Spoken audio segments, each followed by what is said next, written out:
Well, hello, America. You surprised me there for a second. I will probably never write a book on parenting, because I don't know what the hell I'm doing. But with 4 kids, there is one thing that I know pretty well, and that is no. I got saying no down. If you've got kids, you know exactly what I mean. Mom, I want Frosted Flakes because Michael Phelps eats them. No. Dad, I want a puppy. No.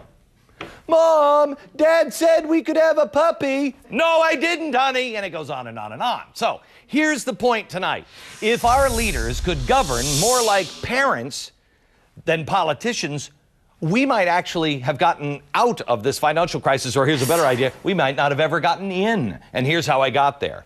Let me play a little, Dr. Phil scenario for a second. You got 2 kids. One of them is always acting out, throwing temper tantrums, demanding exotic pets. I want a cockatoo. What? And the other one is just a little angel.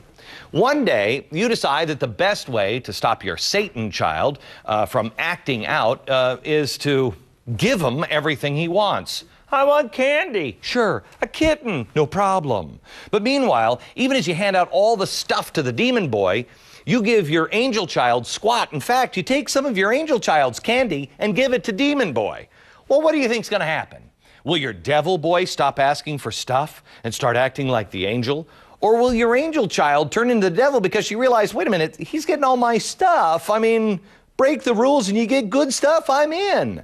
The answer is obvious. But for some reason, ideas that work so well, in our homes, laughed at when they're applied to Washington. Oh, you people from the center of the country, you're just so small thinkers, There's hardly a person left now who doesn't believe that the government is soon going to take over Fannie Mae and Freddie Mac, along with their $5.4 trillion in loans. But there's also hardly left a politician who thinks that's not a good idea. Okay, so here's what you need to know tonight. When you reward bad behavior, be it with a new pet hamster or a massive federal bailout, you encourage other people to copy that behavior. This isn't some far-flung macroeconomic principle, it's common sense. The millions of Americans who have played by the rules, have you lived within your means? Did you save your money? Do you now feel like you're being punished with rates on your savings that don't even match inflation? Do you feel like you're going to be punished through higher taxes because we've had to bail somebody else out?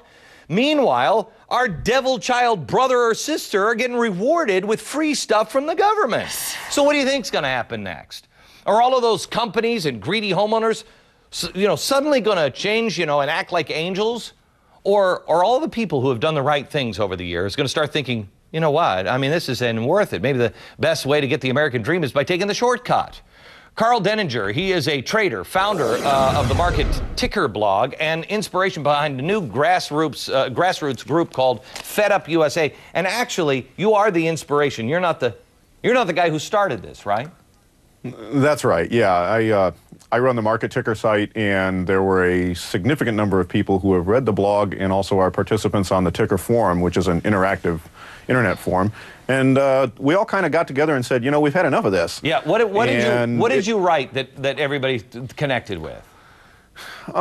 We've been doing petitions for about 6 or 7 months, and when Bear Stearns was bailed out, we finally had a relatively small group of people that said, you know what, we have to get out there and get in the streets and start protesting about this because this is just out of control. And if we don't stop it, we're going to get the kind of things that we're getting now, like Fannie and Freddie, for example. Right. And it's going to get even worse. You say that actually what's coming now is a hidden tax on credit cards, student loans, car loans, everything, that the good people are paying a hidden tax. Explain. Yeah, it's actually much worse than it appears. Fannie and Freddie have about 10% of their portfolio that is comprised of garbage. It's loans that were given to speculators, people that lied about their income. They don't talk about that. They claim that this is all about helping sustainable homeownership. Now, that's part of the truth, but that's not why they're in trouble.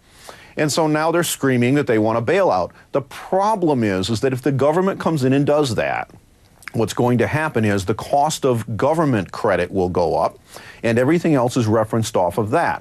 So you've seen the Federal Reserve has cut their interest rates. It went from 5.5% down to 2% recently. That was all fine and well, but mortgage rates haven't gone down at all.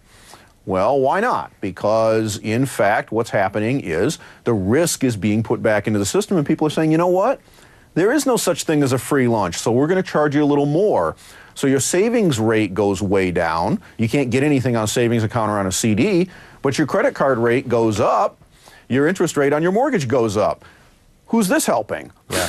Obviously not you. Carl, let me ask you this, because honestly, if I didn't know better and I just, I was just, the average person, I would start at this point saying, why am I working so hard?